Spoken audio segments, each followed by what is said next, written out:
Thanks for inviting us in. I'm sure you've noticed that these temperatures are starting to drop, and that's prompting all of us to start thinking about finally turning on the heat.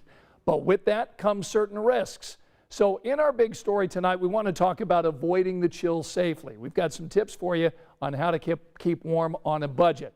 And we're also going to look at when these cold temperatures become dangerous. But first, a veteran is now having to rebuild his life after a tragic house fire that was started by a space heater. This morning's fire gutted these two houses on East 32nd Street.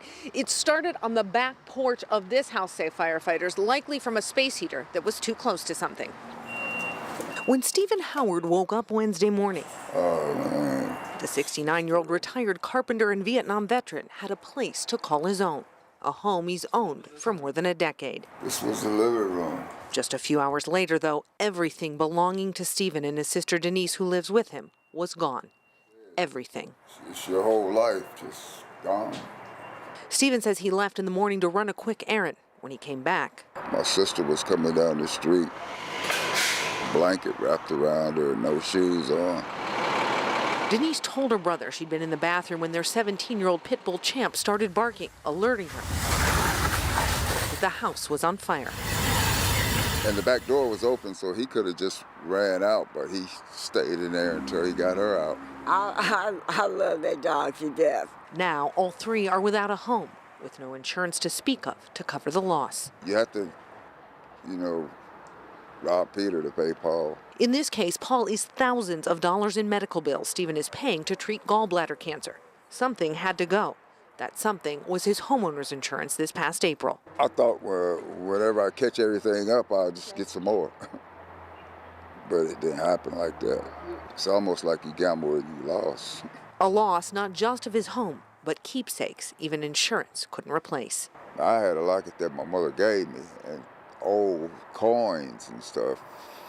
And there's nothing back there in the back of the house. The whole thing is just ashes. From those ashes, though, Stephen Howard is determined to find a way. You got to just keep going, keep moving forward.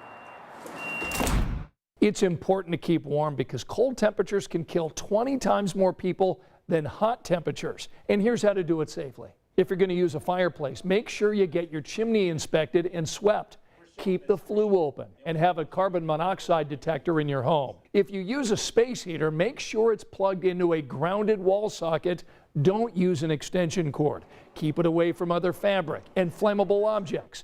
And don't leave it unattended or keep it running when you're sleeping. And never run a gas generator inside your home.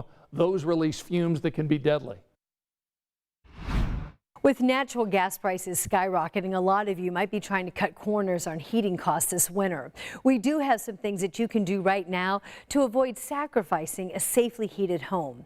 Consider early maintenance on your furnace now. That way it's not sucking up extra energy and money later on. And keeping your air filter clean can save you up to $30 a month. That is probably one of the biggest avoidable service calls that we have, are just homeowners that they haven't changed their filter on a regular basis. Beyond that, you can lower the thermostat by just 2 to 3 degrees when you leave the house or go to bed.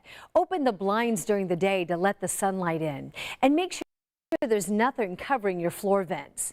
Now, if you're still struggling to afford your monthly heating bill, remember the gas companies often will work with you. And also, in addition to that, there are other agencies that can help too. We have information on those posted for you right now online at WTHR.com.